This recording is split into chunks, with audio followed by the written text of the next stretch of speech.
All right, good evening, everyone. My name is Dr. Erik Dent, and on behalf of the Newton Ethical Leadership Initiative, I'd like to welcome you all to the 7th Annual Distinguished Speech in Ethics.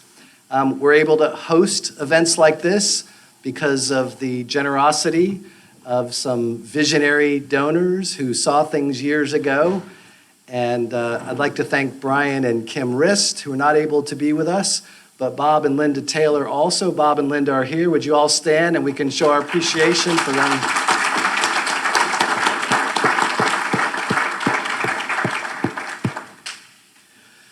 Many of the students that are here tonight are in FGCU's class on organizational behavior and ethics. So when many of us think about ethics, the first thing that comes to mind are the ethical breaches, people doing the wrong thing. But that's not what we focus on our classes. We do an evidence-based approach where we know that if we want people to be better ethically, we have to use a positive approach. So we teach them to foster their character, to increase their integrity, to be inspired, look to inspirational examples and heroes. And I tell all my students that, to me, you all are cape-wearing heroes if every day, big decisions, small decisions, you choose to do the right thing. That's not always easy to do, but that's what it means to live a life like that. We also use a curriculum called Giving Voice to Values, which teaches people to be more courageous so that they can learn to speak up in situations where they know that something's not right, and to build that as a habit, to build it as a muscle, so that it becomes something just second nature to them. Let me just mention two things briefly before we move on to tonight's program.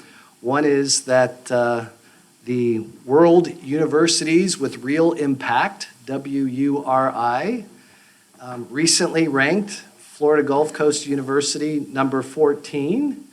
And since it's world universities, 14 in the world for ethical value.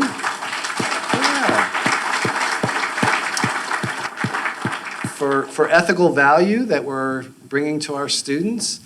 And only 6 American universities were higher than that. And several, of course, were behind us. And to pick on just one for tonight, a place like Stanford University was behind us, in case you've ever heard of them. Secondly, this very week, our ethics case competition team is working feverishly. One of our team members is here, Tyler. This is the only time he's not working on the case between now and Friday when it's due. We're putting together, we're in a North American competition, and the case this time is to develop workplace policies around office romance for a company. So that's the case that they're working so hard on, and that'll be turned in on Friday. And then they will go up to Stetson University, and Dr. Randall, who is here, will accompany that team up to Stetson, where we will compete with a number of other universities around North America. So stay attuned to my newsletter to find out about the results and how that goes for our team. There are many other things that I would love to tell you about tonight, but you didn't come here to hear me speak. So let me introduce at this point, I'd like to ask John Bafar if he would start coming up. John is a long-term associate and friend of Erik Lindbergh. John is not the star attraction tonight, but he is a star. He is a star in his own right. If you saw the movie poster coming in, you may know that he was the movie maker for the Uncommon Friends documentary. And the only other, I could spend the rest of the night on his accomplishments, but the only other thing I'll tell you tonight is I've been in many conversations with people about, Jim Newton had his uncommon friends. And so many people have said, well, who would be uncommon friends today?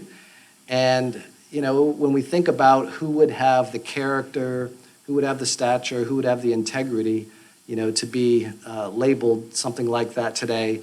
And for me, at least, I would put John Bafar at the top of that list. So, yeah. So please, He obviously doesn't know me very well, but so please come introduce Erik Lindbergh to our guests. thank you. Yep. Thank you, Dr. Dent. By the way, Dr. Dent has breathed such new life into the university here, not just with his courses, but with his enthusiasm of bringing people together and that friendship that we're all here to talk about. And as I look around the room, I was one person that worked on that film, but there's a lot of other people in this room. The director of photography, Flip Mayanon in the back. My niece, Renee, also worked on the film, Ken Steeden. So if you had, and we already mentioned Bob and Linda Taylor, but without their support, the film would have never happened. So thank you both for that very much. But what I was going to say is, if you had anything to do with that film, Uncommon Friends, would you stand up for just a quick, oh, and Tom. Everyone's being shy, but I know, Brent, there we go. Ken, Steve, Tom. So briefly, you know, that film was absolutely one of the highlights of my career. And being able to work with Walter Cronkite and direct Walter. Walter, could you read that? No, I didn't do that. But it was great. And, you know, this last 6 months, whatever it's been now, since the hurricane really turned things upside down. And from that, there's an exciting new project that we're working on right now that I think you're all going to be excited to hear about and maybe even get involved with. And Erik will give you those details later. But I just wanted to let you know how I met Erik. I did the film and met Charles Lindbergh's daughter, Reeve, and at the end of the film, she said, you know, you and my nephew, Erik, have a lot in common. You really should meet.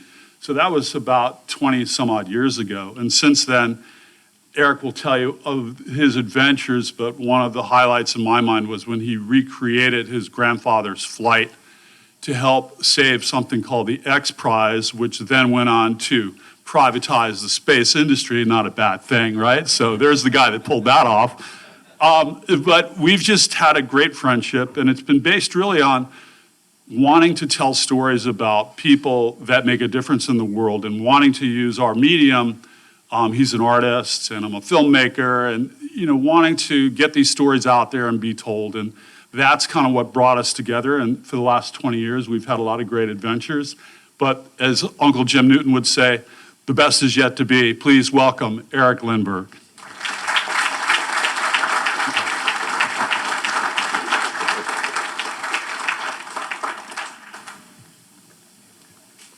Thanks, John. Are we up and good? Can you hear me? Great. Yes, I can tell I'm surrounded by uncommon friends, and that's a great blessing. But let me take you on a little journey.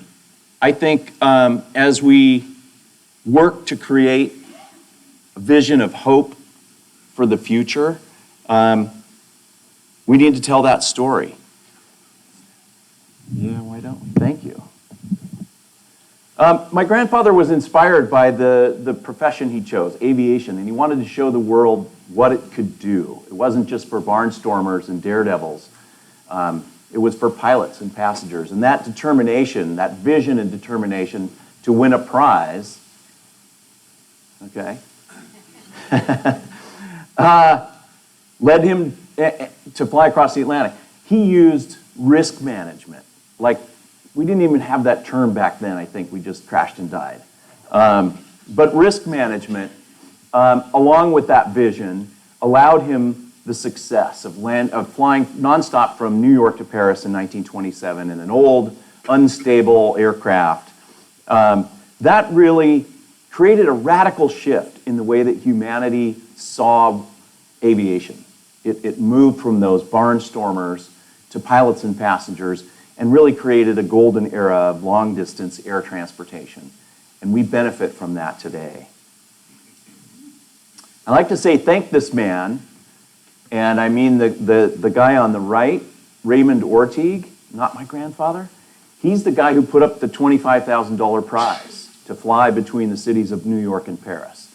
And I think it said, fly nonstop between the two cities, all other details in your care. So super simple prize. But what that did was it leveraged his money. I think by a factor of 16, 7 teams spent $400,000 trying to win that $25,000 prize, and all of that research and development went into long-distance air travel. That's extraordinary, and people forget that aviation, in its infancy, had prizes that kept advancing the state of the art. The brilliant thing about giving a prize is that you only have to pay the winner. So you get all this research and development, but you really only have to pay the winner. So that's an extraordinary model. But let me take a break from that idea of a prize and tell you a little bit about my personal escape from gravity. When I was young, my friends had a nickname for me. They called me Erik, because I was always flying through the air on skis, climbing mountains, climbed Mount Rainier, skied Mount Rainier, water skied around the island I grew up on, Bainbridge Island, for those of you that know the Seattle area, to raise money for a charity. But my whole sense of self was physical. I really wanted to be a backcountry guide. But when I turned 21, I was diagnosed with rheumatoid arthritis, and essentially those wings were clipped. And I had to learn how to live physically disabled on the ground. I was grounded, and it kind of killed my physical sense of self. But I had this creativity. I've always been a sort of a glass half full kind of guy, and I started turning my work towards sculpture and furniture and creating these whimsical things in my shop. And that creativity led me to some of my greatest adventures and best jobs. And I sort of call that process of creativity the evolution of spirit. When you go through that and build that, it changes you. And getting a second chance at life with breakthrough biotechnology drug, I didn't know if I'd get a third chance at life. So that allowed me to sort of break through the Lindbergh barrier. I call it Lindberghophobia in our family, because my grandparents were essentially the most famous people on the planet for about 10 years straight. And that caused a tremendous amount of difficulty in their lives. And that was a barrier, worked its way down through the generations. So it was a tough thing for us to face head on, but having another chance at life, I just thought, I need to live now. That's that evolution of spirit that allowed me to launch and sort of follow in my grandfather's footsteps. In 2002, the 75th anniversary of my grandfather's flight. I retraced those steps from San Diego to St. Louis to New York in a modern aircraft. Still a bit of a risky thing, but it allowed me to break free. It allowed my family to sort of break free also, and allowed me to change the world.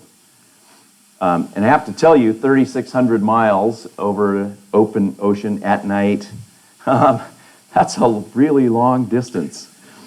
And, out over the middle, I broke through at one point, was talking to the airliners up above, and I saw this light in the sky, and I thought it was traffic, but it really opened up to be the moon, and the airliners kind of laughed at me. It's like, I've got traffic.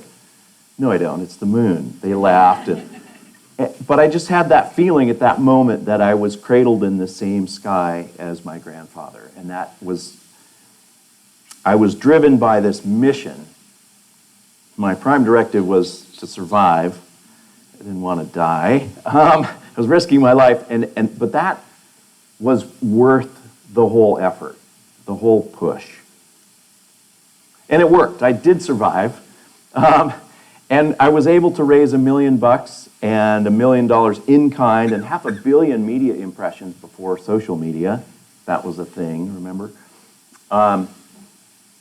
All focused on the future of flight. Where are we going to go? And this little nonprofit called the X Prize. And it was my first time to France. I told myself I was going to kiss the ground like the ancient mariners. When they got off the boat, they'd kiss the ground. And I know what you're thinking, my first time, and I flew myself, but that is not a French kiss. So the X Prize, what is it?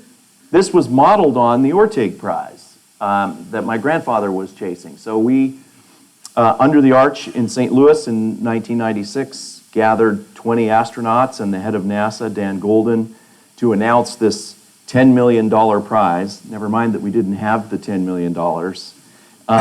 Not sure if that was an ethical breach or if it was a simple overreach. We vowed as an organization never to announce an unfunded prize again, if that gives you any indication of how hard it was. But all you had to do to win the X Prize was to build a spacecraft that could take one person and two passengers, the equal weight and mass of that payload, up to 100 kilometers into space, return safely, and do it again within 2 weeks. Very simple. You get $10 million. It was harder than we thought, as I mentioned, but that too worked. And in 2004,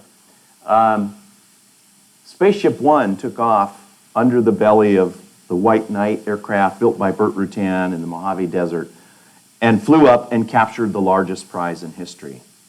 It wasn't just the largest prize in history, it kind of generated the private spaceflight industry where we're no longer relying on NASA or Boeing or Lockheed or the Russians to get into space. Private companies could now do this. And we made that possible. We changed the rules and regulations about private ballistic missile trajectories in the United States, which the FAA was not, they were thinking, you're crazy. But then they realized they needed to do it. And so that was a part of what we did with the prize. It turns out that the prize indeed proved that we could use prizes to have big revolutionary change, and that it wasn't only just possible, but that it was the most effective lever that we could use for positive change. And I'll tell you now that we reinvigorated the incentive prize industry, and the X Prize became, it's a going concern. Now we have over $300 million in prizes offered at this moment, including the $100 million in direct carbon capture that Elon Musk backed. And so we're working on that now. We've already given some of that prize money away to try to reduce the amount of money that it costs in order to mechanically capture carbon out of the air, trying to solve humanity's grand challenges using incentive prizes. So prizes work, they're cool. We can see that it took about 10 years, but Richard Branson and Elon Musk and Jeff Bezos are all creating these companies that are vying for your dollars to sell you tickets to fly into space or sell tickets to NASA so they can get to the space station and leave them to the deeper research and development of deep space. That was an incredible revolution. And to be a part of a small group of people who had a hand in changing the way the world thinks about spaceflight, it was incredibly empowering. So we asked ourselves, how do we do that again? So now comes the time in the presentation where I show you a really cool spaghetti chart. Don't worry about it. It's a surprise to most people that right now, 80% of the world's energy still comes from burning carbon-based fuels. That's like, 80% of the energy comes from carbon-based fuels. And if you were up in the Northwest last year or other parts of the world, you know that it was incredibly hot last year. The West is burning up, and my kids are asking, will climate change make Miami wash away? So there's an existential question in our kids today about climate change. And I promised you I wouldn't talk about politics, but I'll hold it evenly. Is our government going to take care of this problem for us? Can the left and the right get together and work on this? I don't think so. And I think people, individuals, and organizations are much more powerful. And then the politicians can come along. We need to do this on our own. Author Saul Griffith, who wrote this book, Electrify, says that the industrial mobilization required to hit the climate targets that our children deserve will take an effort similar to World War II in size, speed, and scope. But this time it would require everyone to fight on the same side. So how are we going to mobilize that kind of action right now? We can't wait. As you saw here in Fort Myers, yeah. So there is one thing that cuts through all those barriers and brings solutions to the forefront from all sides and has the potential for rapid revolutionary change, and that is a big prize. We've done this. And the biggest challenge facing our species now is climate change. How to keep this beautiful planet livable for humans and the flora and fauna that we have on it until we can find another habitable planet out there. That might take a while. Transitioning from a carbon-based economy to a sustainable energy economy is essential to win that battle against climate change. And the Lindbergh Foundation has pledged itself to accelerate that global energy transition. After 45 years of balance between advancing technology and preservation of the environment, my grandfather's and my grandmother's vision that led to the Lindbergh Foundation, we decided that advancing this energy transition is the right way to celebrate the 100th anniversary of my grandfather's flight in the Spirit of St. Louis in 2027. So 4 years away, 4 years and a couple of months, we'll be celebrating this. And we've taken on that challenge.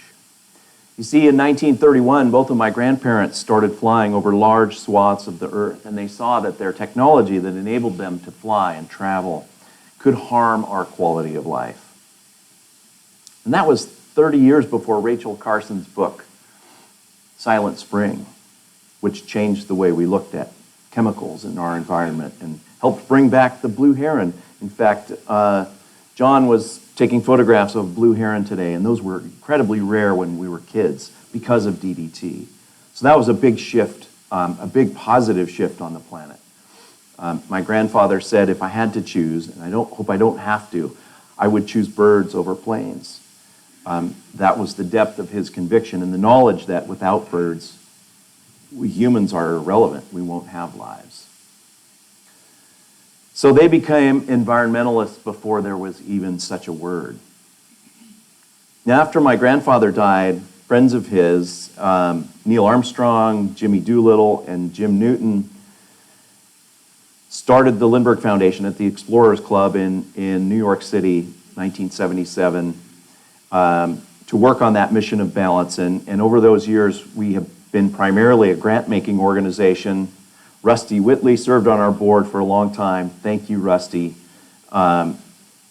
We've also done education programs and Lindbergh Awards, and we've pivoted the foundation and decided this is what we need to focus on for our history before the 100th anniversary. But we want to get back to those grants and education because, as you'll see on our website, we're rebuilding that history. 45 years, we didn't even have a website 45 years ago. This is where we choose to spend our life energy at this time. And I don't know if I'll have another big push in my life to be an entrepreneur, to change the world. This is it. The 100th anniversary represents a transformative opportunity focused on that mission of balance and the future of sustainable aviation. And we've decided to tackle decarbonization of aviation. And aviation is probably one of the most difficult industries to transition because we require high energy fuel and low mass, so low weight. But this industry is highly motivated because of public pressure. The urgency, if you saw this in the news not too long ago, this is Schiphol Airport with people protesting in front of jets. The industry realizes, especially in Europe, but that'll come here in the United States, that there's pressure to shut the aviation industry down because we're using up too much carbon. even though we account for less than 3% of the world's industrial carbon dioxide emissions. But this has a market force behind it that's willing to pay extra premiums, et cetera. And so if we can mobilize this industry to shift from fossil fuels to sustainable fuels, we can then translate that to other industries and move this transition into sustainable fuels globally, because aviation is so hard.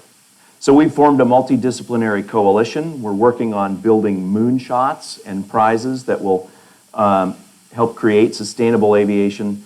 And those prizes do an amazing thing. They bring all kinds of people in with solutions that solve those problems. So I really don't want to be a gloom and doom talk, because I'm an optimist. And X Prize has now given over $100 million in prizes for automotive efficiency, for oil spill cleanups, et cetera. We have proven that we can use this model to create solutions for our children and our grandchildren. And just the process of working the prize creates solutions, not just identifying the principal challenge that need prizes to help accelerate that development, but we can change rules and regulations in the process, even long before the prizes are developed. We've done it before. I was super lucky to be able to help with my flight across the Atlantic, kept it alive.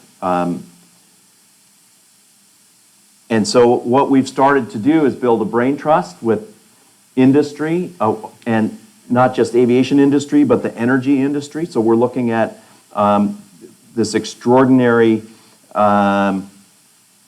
partnership between the energy industry and the aviation industry to start creating sustainable aviation fuels. We see that as the first step that can actually scale and meet our goals for 2030 and then eventually 2050. Identifying the barriers to those fuels and using incentive prizes and studies to move through those barriers faster. Oh, who put this in there? Another spaghetti chart. But it shows that almost all of transportation's energy, represented by the green bar on the bottom, is completely dominated by petroleum. And what we learn about energy storage and transport in making aviation sustainable, which is immense, complicated, and really difficult. But that'll translate to other industries. And aviation, again, is highly motivated to tell that story. The next big breakthroughs in energy storage and distribution will come from non-fossil chemical fuels. Eventually, we'll get to other types of fuels, but that is the lowest hanging fruit that we're starting to focus on.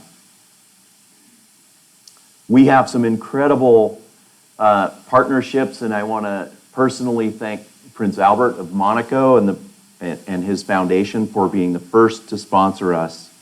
And then we're now gathering more and more industry partners, so super excited about that.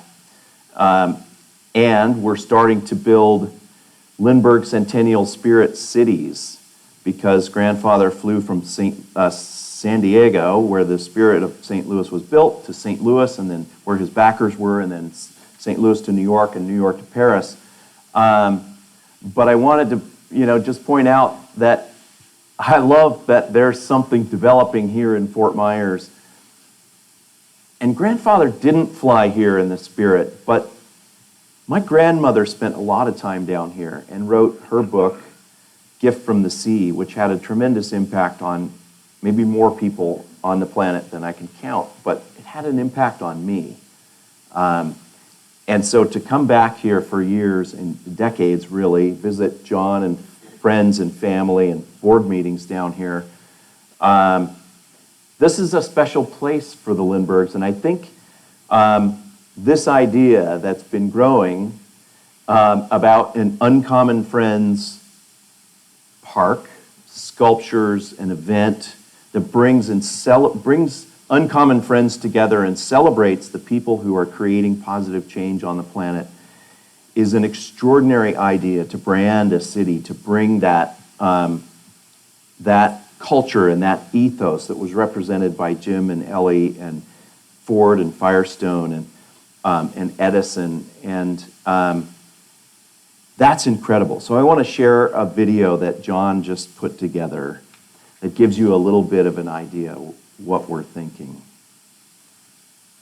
And when Lindy sends the ship skyward, he's on his way.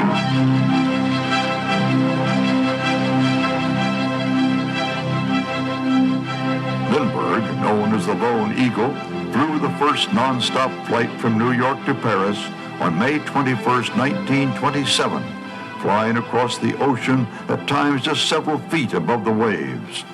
During that flight, the world became one, urging on the spirit of St. Louis.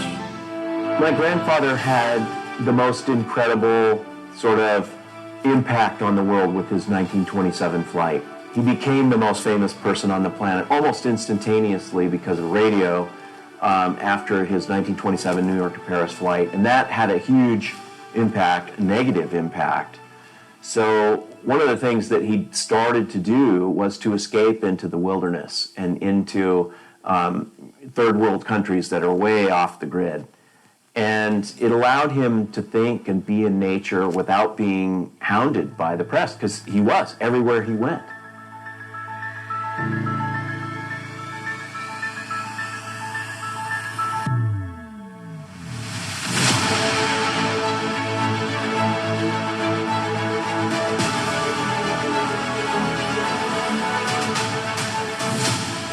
One of the ways that my grandparents escaped from people and got back into nature was to go down and take these sailboat trips with Uncle Jim and Ellie Newton and sail up into the 10,000 islands, up these rivers in southwest Florida that were just primordial.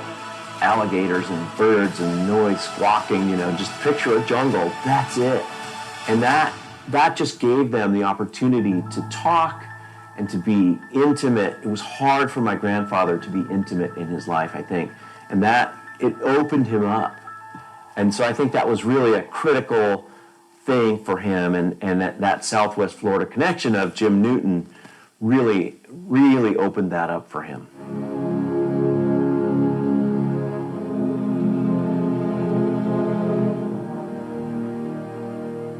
When my grandfather died, friends of his, Jim Newton, Neil Armstrong, General Jimmy Doolittle, got together at the Explorers Club and started the Lindbergh Foundation to carry on both of my grandparents' vision of balance between advancing technology and preservation of the environment. So that balanced mission, technology and the environment, is our focal point for the foundation for the last 45 years. And we've given grants and awards to people for that whole period of time. And today, we've refocused on decarbonizing aviation.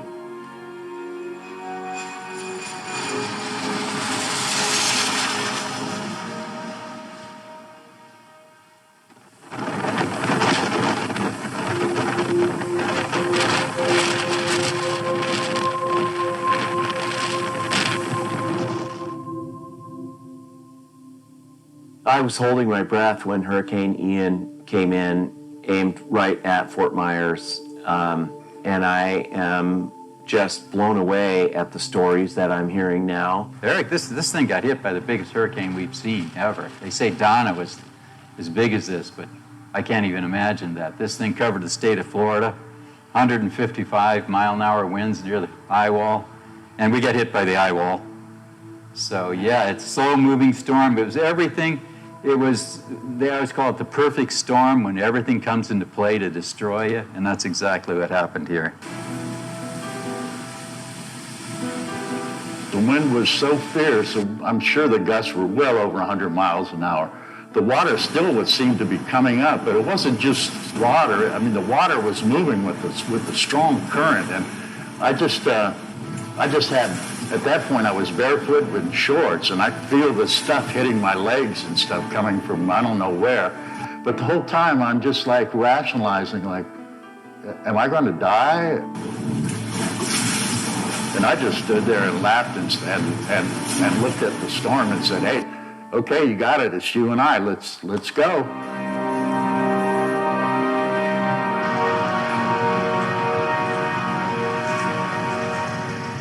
Y'all ever seen any worse? I don't think so. I don't think I have either. Knowing that this is probably worse as a result of climate change, it really hits home that we all need to be working on climate change and these other problems. She's been called a Grecian maiden, she's been called Rachel of the Well, and she's been called the Spirit of Fort Myers. But it really is more of an ethereal type of a representation of honesty, beauty. And that was where Edison lived. Edison here, Ford here, and Firestone stayed over there, and the Burroughs were down the street. And these were people who valued their friendships more than material things. You know, I feel extraordinarily blessed to live in a time where I'm surrounded by entrepreneurs and visionaries of our time, and that almost all of them are focused on how do we make the world a better place? How do we solve the grand challenges facing humanity now? What if we do this? As the dawn of a new millennium approaches, a sunset glow in Fort Myers, Florida, illuminates the lives of the men many credit with inventing the 20th century. Thomas Edison, Henry Ford, Harvey Firestone, and Charles Lindbergh as well. Looking on from a park bench is a couple to whom this monument is dedicated, Ellie and Jim Newton. I think the uncommon friends, Firestone and Edison and Ford and my grandfather, those guys, they're a model that we're looking at today going, can we do the same thing? Can we have such an outsized effect on the 21st century? We are working with people like that, Musk and Bezos and Branson and Diamandis, people that are really changing the world today and working hard to try to solve these environmental challenges. They're our brothers. We're doing it differently. We're doing it exponentially if we can and leveraging our work. But they blazed the way. The minute that we become a part of the natural environment, the whole equation changes.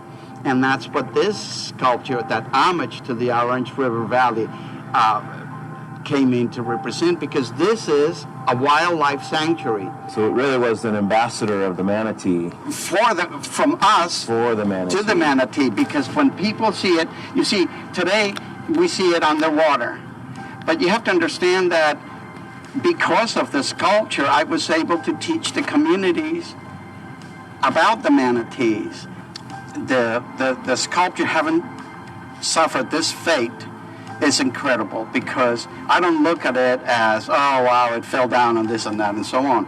I feel that by taking it back up and reconstructing it, we are actually experiencing the same thing we need to do with the rest of the world. Reconstruct it. And there's hope. Yes, recovery and reconstruction. And then maybe we have learned a lesson. You see? I hope so.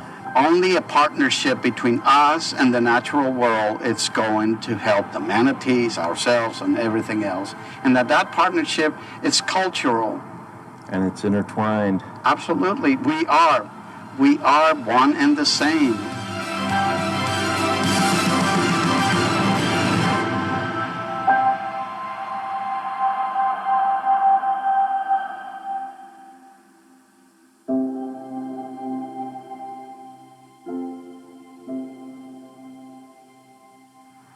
Of course, everyone knows from the statue that's been downtown for, I believe, 30 years, that the uncommon friends were these three guys, Edison, Ford, and Firestone, but there was the fourth guy, and I'm so glad that you're trying to introduce your sculpture to represent that person, which is closer to history for the uncommon friends. Again, it's that evolution of spirit that we go through as we come back from a storm, come back from an injury. We're damaged in some way. We have trauma in our lives. And how you come back, that makes you stronger. And the idea for adding my grandfather to the sculpture park, I just thought, well, it has to be the concept of balance, because he wasn't just about flying across the ocean. He spent the latter half of his life working on environmental causes. My grandmother and my grandfather flew around the world from 1931 until the 70s and really saw firsthand that the technology that we use could harm our environment and that we needed to have a balance. Uncommon Friends in Florida, of course it's inspired me. How could it not? That both the history and the artwork, and then thinking about what that could become in the future is incredibly inspiring to me. I think the problems that we see facing us seem overwhelming when you read the news, but when you kind of put the news aside and try not to pay attention to it because it's depressing, and you realize you might be able to make a difference with the work that you're doing, that's incredibly empowering, and it's enabling. And that's what's, I think, that we have in common today with Ford, Firestone, and my grandfather. It's that we're able to make a difference, and we know that now. And so this stuff is all the gloom and doom. Those are just opportunities for us to create those solutions.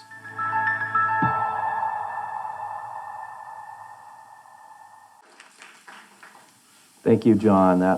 That video is powerful, and it's just a taste of what I think we can do here in Fort Myers, and having that hope, that vision, and that feeling that we can actually do something and give that to our kids, I think would be the best gift we could give them ever. As a kid, let's move beyond that. Thank you. When I was a little boy, I had to learn how to walk in my grandfather's footsteps, knowing that I could never fill those shoes. And all the while balancing advancing technology with preservation of the environment. It's sort of an impossible challenge. But what my grandfather and Neil Armstrong were best remembered for were flying from New York to Paris, 1927, and walking on the moon, 1969. But what I think they really wanted to be known for was their work, and the work that they did in the latter half of their lives. In Neil's case, it was for being a professor and teaching the next generation. And for my grandfather, it was his environmental work and that ethos of balance between technology and the environment. And so just like he did for me and all of you, we need to ensure that our children have the experience of life that we know and the same freedom and benefits, not just from flight, but from life that we know today. The conundrum that we face is, how do we get the most amount of energy for the least amount of environmental cost? And there are a lot of people working on this, but we can accelerate that. And the urgency of climate change is just now sinking in for a lot of people. Civilization is waking up to this. Doesn't matter what side of the aisle you're on, if you're red or blue or green or whatever. But we're in a race with time to solve this issue. And the foundation has accepted that challenge, and we think with the 100th anniversary, we have a lever that we can help to accelerate that change. And despite the magnitude of the challenge, history has shown that people are smart, and we can often accomplish what is generally considered impossible. It's just a matter of time and motivation. We can do this. We must do this. It's our duty. But we need a lot of uncommon friends like you here today. And if you guys can mobilize uncommon friends here in Fort Myers, we can mobilize a huge number of uncommon friends around the world, I think. I'd like to think that. I'd like to believe that. And this will be an epic journey, a different journey than my grandparents, but an epic journey to create a vision of hope and sustainability for our children and grandchildren. Thank you.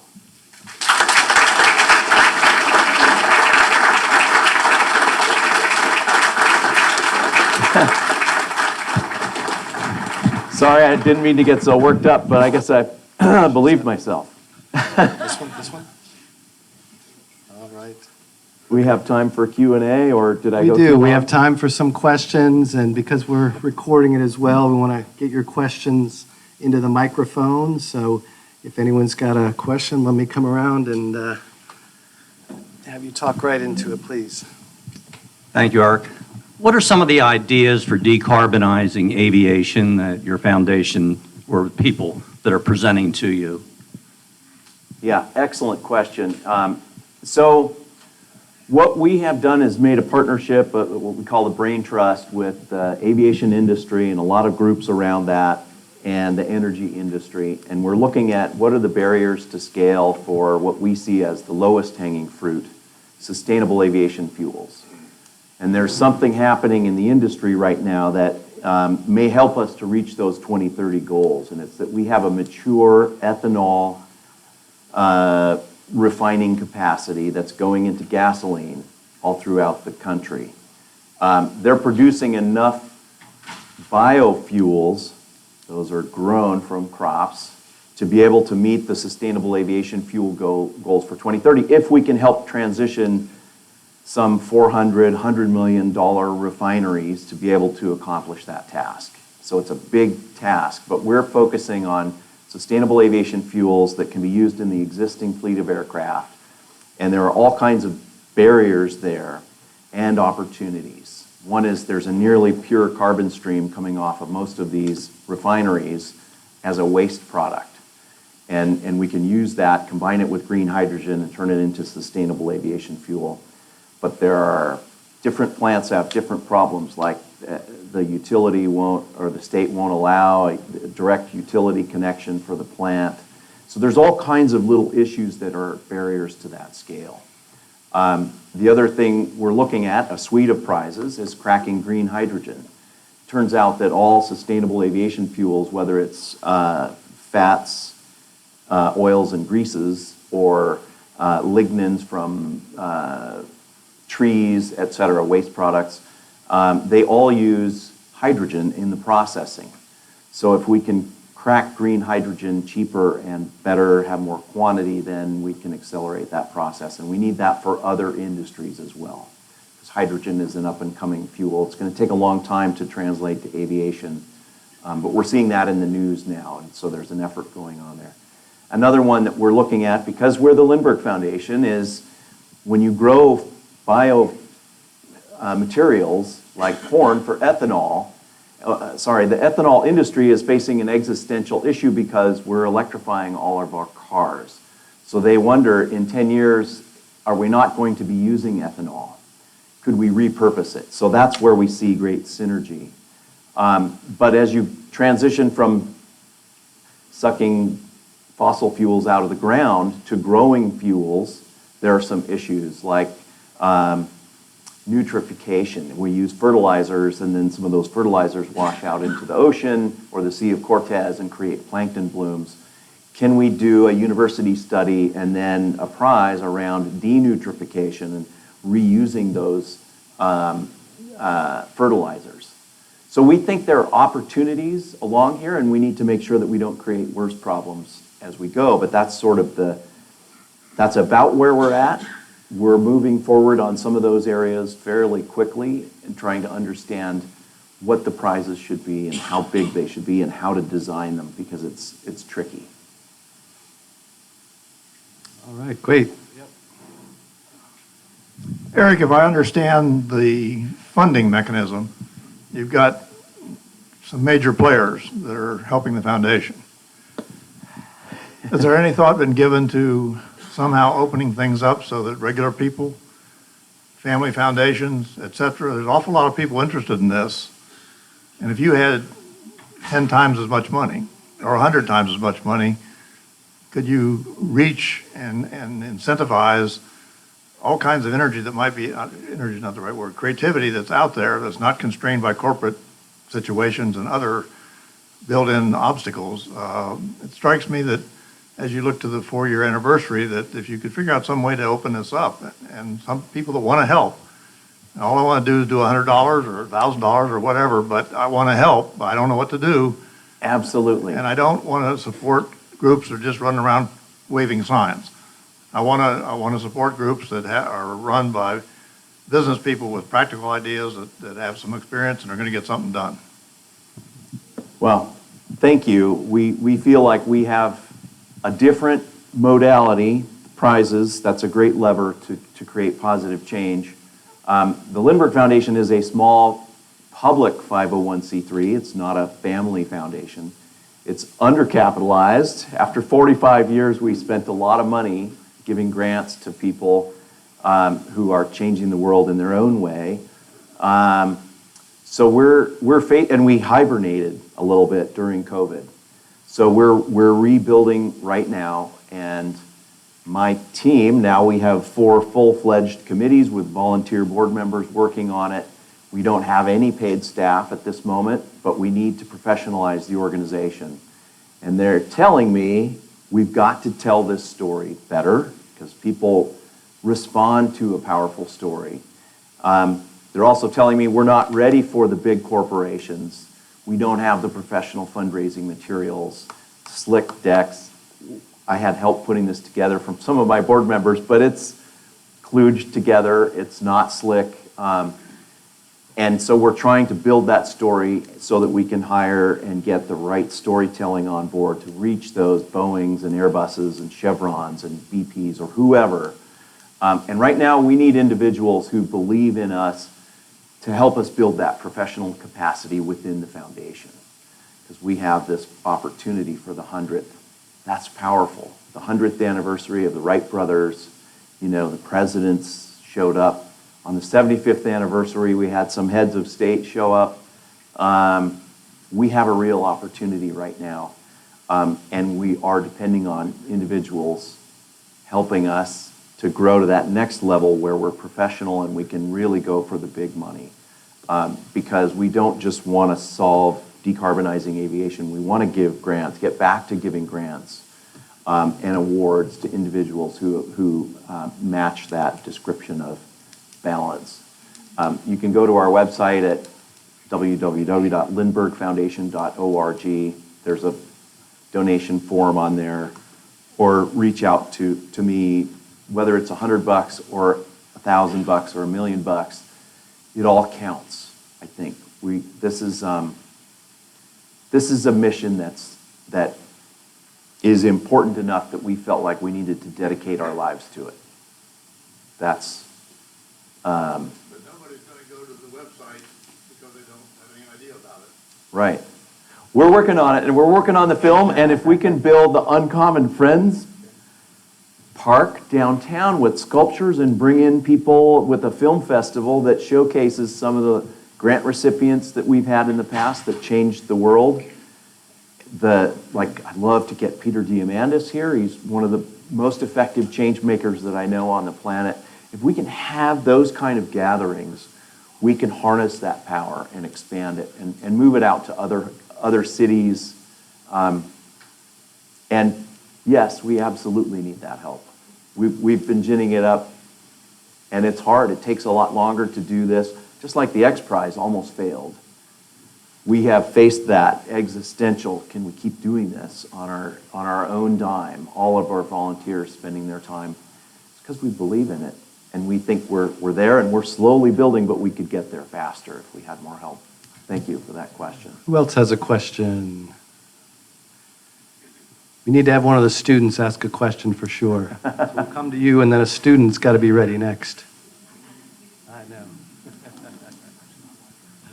Hi. I wanted to ask a question for students.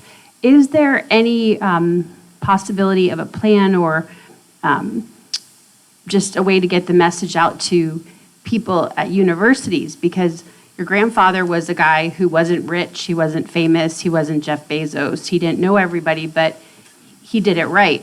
So there's probably a lot of young people at the research level who could probably do a lot of things to maybe generate some interest. And I'm wondering if you have anything that young people can get involved that way now already. Yeah, awesome question. We just put out a request for an intern on LinkedIn. So we have a little LinkedIn page. We have a small following. We're building that. We found out that a lot of interns expect to be paid, and there's some ethics around that. So we thought, well, maybe we need to open it up to all ages and have it be a volunteer position because we simply can't afford to pay. We need an executive director who can actually help with the strategic and fundraising, et cetera. But we reached out to Embry-Riddle Aeronautical University in Daytona, and they decided they want to have a 4-credit course that will help us, especially with our marketing and communications. So we're just developing that relationship right now. More than that, we're in our infancy in terms of this this particular mission. But thank you, and if you want to dial in, social media, we're starting to use LinkedIn. So if you know about social media, look for us. And then at Florida Gulf Coast University, feel free if you want to volunteer some time or you have some expertise. We need to get the message out, and we're starting to really develop and push that content out on a regular basis. So we're mobilizing, and that would be great to have help. Any students? Any questions? All right, yeah, who else has got a question? Let me tell you a story actually about my student career. I was a C- student in high school. Like to think that wasn't because I was slightly below average, but it was because I wasn't motivated. I just didn't get it, and I did my homework in class as much as I could, and then because I had better things to do after school. When I got to college, I had to pay for half of it.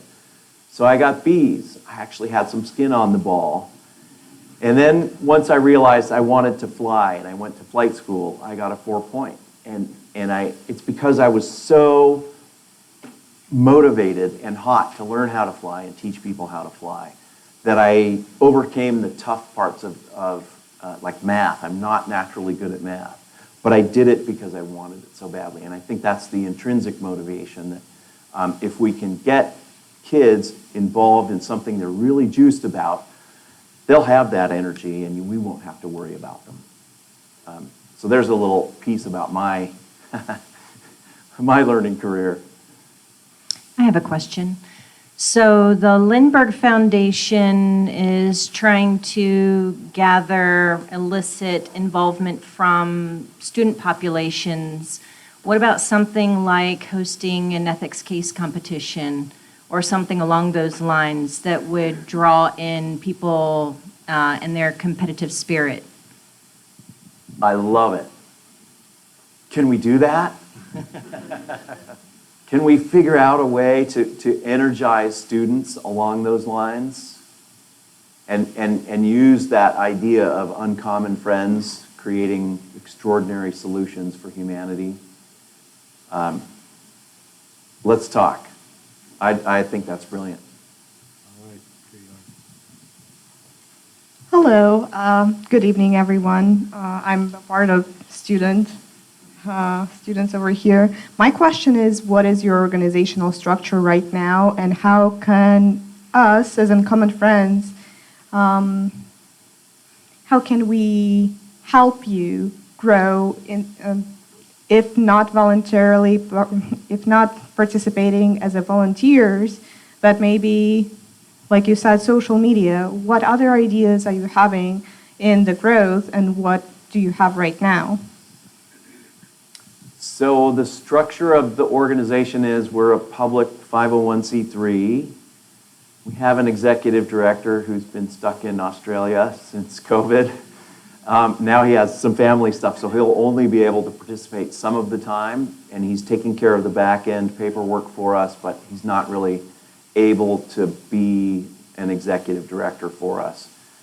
We have a volunteer board structure, and we're moving some of our previous board into an advisory board capacity because we need people who are working and are really putting out a lot of time. So our board members come from a pipeline of volunteers that prove themselves. And And that's proven to be an amazing structure. But some of them are frustrated at the pace that we can move because we don't have an executive director or administration that can really help us move our strategic goals forward. It's all on our volunteers. So it's growing. We'd like it to grow faster, but the question is, how can we use students or volunteers, I think. And that was the call that we had put out. Our committee structures are strong enough now that we can start putting people to work, and it doesn't overwhelm us quite as much. But social media is where we need to tell these stories, and as we work with John and others to create that content, we need to disseminate it far and wide. I think it is the power of those stories and the history that we have, not just with my grandparents. I think they sort of really didn't like the glare of celebrityhood. But when you can leverage that past and then add in the grant recipients, I'll mention a couple of them. We just touched base with a guy named Gordon Hempton who got a grant when he was a bike messenger in Seattle. He was riding his bike, but he had this idea that he could use his recording equipment and record natural sounds in the environment. He told his son, Daddy doesn't have to be a bike messenger anymore. He got this grant and he went out and did these recordings, and he's now known as the sound tracker. He's recorded natural sounds in the environment. And what he's discovered is that noise or quiet is actually the fastest vanishing resource on the planet. We make a lot of noise as humans. So he's created this incredible catalog of sounds and archived those so that we don't lose them forever.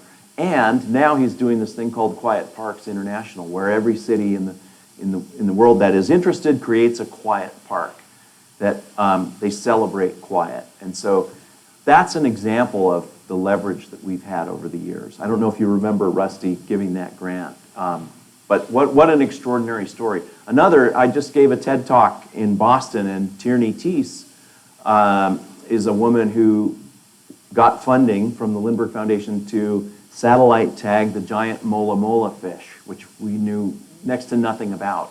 And this was about 17 years ago, I think. She talked to Paul McCready, who was on our board, a famous aircraft designer, and he said, you need to go talk to the folks at TED. Well, she connected with them, became a TED fellow, has given many TED Talks, and is now a National Geographic explorer, and she is a rock star. I think she's sort of filling the shoes of our other favorite board member, Dr. Sylvia Earle, who was a deep sea diver. Her deepness, we called her. She had something like 20,000 plus hours of exploration under the sea. These are the stories that we need to get out, not just to showcase what we've done, but to really inspire the people that are to come. And that's the key goal. If we can tell these stories, we can change the world. All right, is there one last question? Well, if not, let's show our appreciation to Erik Lindbergh.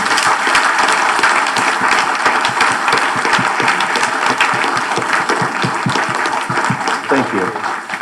And thank you all for being here this evening. We're dismissed. There's probably some more food if anyone's still hungry, but thank you all so much for being here. We're dismissed. You must be in school.